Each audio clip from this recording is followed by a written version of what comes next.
naman nagsasabi ng totoo si Meili. Talaga ba? Paniniwalaan niyo pa rin yung manloloko na yun?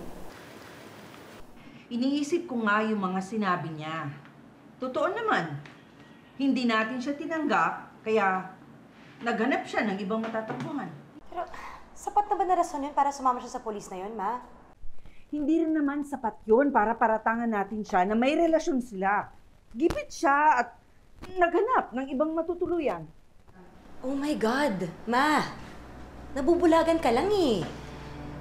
Dahil hindi mo matanggap na wala na si Anton. Kaya lahat na lang ng pwede mong kapitan para maibalik siya sa mundo na to, paniniwalaan mo.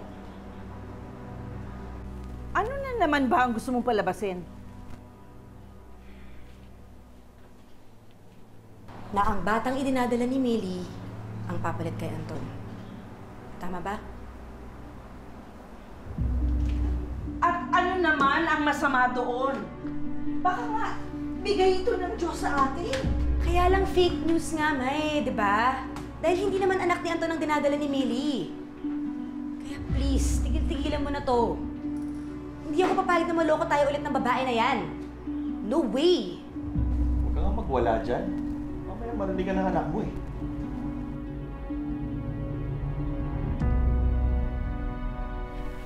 Excuse me, pwede bang maki-share ng seat? Puno na kasi dun sa cafeteria. Sure.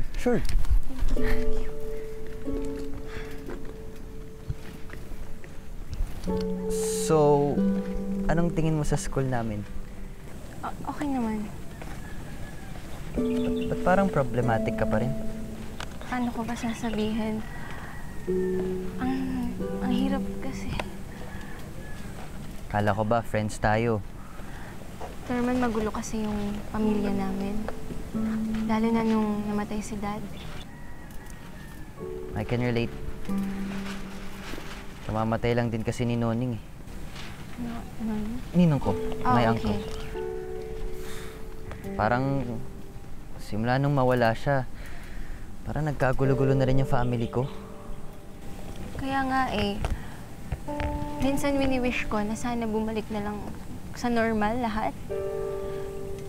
Pero parang imposible naman mangyari yun. Alam ko mahirap.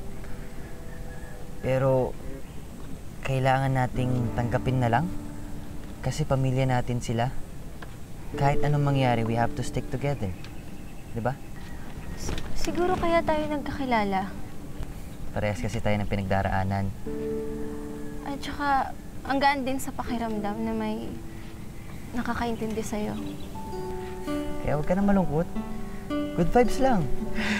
Ito, Arya, pakinggan mo to. Pakinggan mo to.